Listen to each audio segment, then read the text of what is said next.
বিশ্ব নবী রাহমাতুল লিল আলামিনকে আল্লাহ ডাক দিয়া বলেন, ওগো নবীজি, লা তাখুতুহু বিয়ামিনিকা, আপনার ডান হাত কোনোদিন লেখে নাই। দুনিয়ার কারো কাছে আপনি বিশ্ব নবী লেখাপড়া শিখেন নাই। যদি কারো কাছে আপনি লেখাপড়া শিখেন, ওই লোকটার ইজ্জত আর সম্মান মর্যাদা আপনার চাইতে বেড়ে যায়। এই জন্য জিবরাইল আলাইহিস সালাম উনি যখন ওহী নিয়ে আল্লাহর নবীর কাছে আসতেন, আল্লাহর নবী মনে করতেন জিবরাইল আলাইহিস সালাম যখন চলে যাবে, আমি মনে হয় এই ওহী ভুলে যাব, কোরআনের আয়াত ভুলে যাব। কোরআনের আয়াত যদি ভুলে যাই, আমার উম্মতকে কেমনে কোরআনের বাণী শোনাবো? এই জন্য জিবরাইল আলাইহিস সালাম যখন কোরআনের আয়াত তেলাওয়াত করতেন, আল্লাহর নবী তাড়াতাড়ি জিবরাইল আলাইহিস সালামের সঙ্গে ঠোঁট নাড়াইতেন। আল্লাহ রাব্বুল আলামিন আয়াত নাযিল করে জানায়া দিয়েছেন, গো নবীজি, লা তুহাররিক বিহি লিসানাকা লিতাজালা বিহি। জিবরাইলের সঙ্গে আপনার ঠোঁট নাড়ানোর দরকার নাই। জিবরাইল আপনার উস্তাদ নয়, আপনার উস্তাদ হইলাম সরাসরি আমি আল্লাহ। কোরআন শরীফ আপনি ভুলে যাবেন, এই চিন্তা এই টেনশন করার কোনো দরকার নাই। ইল্লা আলাইনা জামাহু ওয়া কুরআনা, এই কোরআন আমি আল্লাহ আপনার শিক্ষক, আমি আল্লাহ ওহীর শিক্ষক। এই কোরআন আপনার উপর নাজিল করলাম, শুধু এমন নয়, এই কোরআন আপনার সিনার ভিতরে আমি আল্লাহ জমা করে দিব। এই কোরআন কেমনে পড়তে হয় এইটাও আমি আল্লাহ শিখায়া দিব। আপনি আপনার উম্মতকে জানায়া দেন, এই ওহীর ইলম হলো এমন একটা ইলম, এই ইলমের প্রধান শিক্ষক হইলাম আমি আল্লাহ। জিবরাইলের কাছে আপনার পড়ার দরকার নাই, মানুষের কাছে তো পড়ার কোনো প্রশ্নই আসে না। এই জন্যে কাফেররা চিন্তা করলো, মুহাম্মদ তো জিন্দিগিতে কলেজ ভার্সিটিতে গিয়ে পড়াশোনা করছে না, জিন্দিগিতে কারো কাছে দেখলাম না গিয়া পড়তে। এক কাজ করি, মুহাম্মদের কিতাব দিয়ে আটকায় দিই। এরার কাছেও তো কিতাব আছে, ইহুদিদের কাছে আসমানি কিতাব আছে। এরা গেছে মদিনার ইহুদিদের কাছে গিয়া কয়, আমরা কিছু বুদ্ধি শিখাইয়া দেন কিতাব থেকে, যেন আমরা মুহাম্মদরে আটকাইতে পারি। আর এরাও কিতাব পড়ছে, তো আমরা সমাজও দেখবেন কিছু আছে না ফয়রা শয়তান, কিছু আছে ফয়রা শয়তান। আর একটু জোরে বলেন। ফয়রা আবিষ্কার করে দেয়ার ইজ নো গড, আল্লাহ বলতে কিচ্ছু নাই। যেই পড়া তোমার এই জিনিস শিখায় যে আল্লাহ বলতে কিচ্ছু নাই, এই পড়ার পরে তুমি টালুসিলা হইতে পারবা, চুল সব পরে দেবো, কি মানুষ হইতে পারবা না। আর একটু জোরে বলেন। যাক, ওইদিকে গেলে লম্বা হয়ে যাবে, আমাদের হজরতও চলে আসছে, ওইদিকে গেলে আমার আলোচনার বাইরে চলে যাব। যাক, এরা গেছে মদিনার আলেমদের কাছে গিয়া বলে যে আমাদেরকে কিছু শিখাইয়া দেন কিতাব থেকে, যেন কিতাব থেকে মুহাম্মদরে আটকাইতে পারি। এরা তো কিচ্ছু করে আটকাইতে পারি না, এর নামে বদনাম করেও এরা আটকাইতে পারি না। এবার কিতাব থেকে শিক্ষা দেন। এরা কয়, ঠিক আছে কিতাব থেকে শিক্ষা দিমু, মুহাম্মদরে গিয়া বলো রূহ কাকে বলে। মুহাম্মদ উত্তর দিতে পারবে না। মাধবপুরবাসীকে আমি জিজ্ঞেস করি, আপনারা রূহ প্রাণ দেখছেন তো? আওয়াজ শুনে বোঝা যায় অনেকে দেখছে। দেখছেন তো আপনারা? কিয়ামতের আগে কেউ দেখবে তো? এতদিন পর্যন্ত কেউ দেখছে তো? আরো জোরে। রূহ কাকে বলে, প্রাণ কাকে বলে? বিজ্ঞান দেখেন এত উন্নতির শিখরে পৌঁছে গেছে, কিন্তু আজ পর্যন্ত প্রাণ কাকে বলে এটা কিন্তু আবিষ্কার করতে পারে নাই। আর আমি তো বলি, কিয়ামতের আগেও বোম মারলেও বিজ্ঞানীরা আবিষ্কার করতে পারতো না। কেন? কেন এটা বলমু পরে, এখন না। কেন আবিষ্কার করতে পারবে না? এটা কোরআনের আয়াত দিয়ে বলি।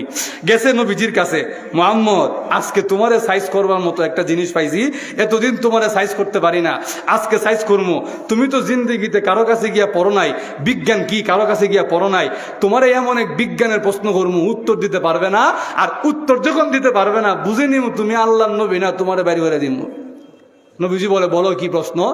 এরা নবীজির কাছে গিয়া প্রশ্ন করে, মুহাম্মদ বলো আমাদেরকে রূহ কাকে বলে? আল্লাহ নিজেই কোরআনে বলেন, ওয়ায়াসআলুনাকা আনির রূহ,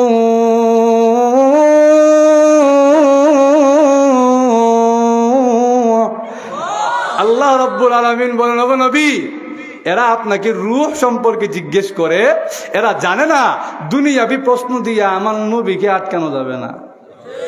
জোরে বলেন ঠিক কিনা? এরা আপনাকে প্রশ্ন করে রূহ কাকে বলে, এদের বাপ দাদা 14 গোষ্ঠীও জানে না রূহ কাকে বলে।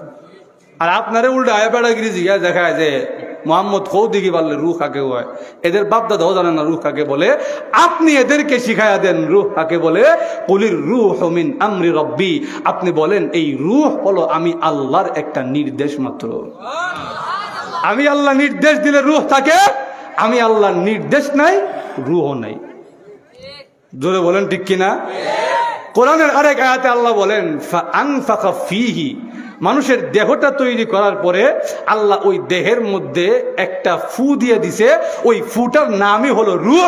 ওই ফুটাই হলো আল্লাহর নির্দেশ। যতদিন পর্যন্ত ওই ফু থাকে, ওই নির্দেশ থাকে, আমার আর আপনার শ্বাস চলে, আমার আর আপনার এই জীবনটা চলতেছে, এই দেহটা চলতেছে, আল্লাহর নির্দেশ শেষ, আল্লাহর ফু শেষ, আমাদের রূহও নাই, আমাদের দেহ নাই, জীবনও নাই। জোরে বলেন ঠিক কিনা? এবার কাফেররা কয় না না, বোঝা গেছে, আমরা জ্ঞান যেখানে গিয়া শেষ, মুহাম্মদের জ্ঞান সেখান থেকে আরম্ভ হয়। জোরে বলেন ঠিক কিনা? ভাইয়ারা আমার লক্ষ্য করে দেখুন, এই দিনই শিক্ষার কোনো বিকল্প না। এই দিনই শিক্ষা বাদ দিয়ে যতই সমাজে শান্তি প্রতিষ্ঠা করার স্লোগান দেখ না কেন, কিয়ামতের আগেও সমাজে রাষ্ট্রে শান্তি প্রতিষ্ঠা করা সম্ভব হবে না। এই দিনই শিক্ষা এমন এক শিক্ষা, এই ইলম মানুষকে দেখানো যায় না, এই ইলম দেখাও যায় না, দেখানো যায় না।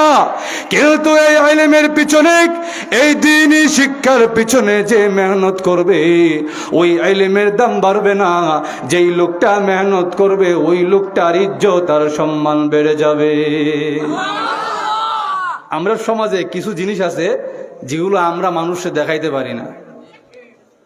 আমার মা বুঝেন তো আপনারা? যেমন ইমান, এটা কি আপনি দেখাইতে পারেন? ইমান দেখছেন? ইমান দেখি নাই, দেখাইতে পারি নাই, এই কারণে দেখবেন বাজারে দোকানে বয়া মাতে আমি বেটা সুদ খাইতাম পারি, আমার ইমান বড় শক্ত। কেন? ইমান তো দেখতে পারি না, তুই দেখতাম তেরে না একটু টিফাদা দেখতাম কুদ্দু শক্ত। জোরে বলেন ঠিক কিনা? এমন আরেকটা বিষয় হলো ইলম। এই ইলমও দেখা যায় না, দেখানো যায় না। জোরে বলেন ঠিক কিনা?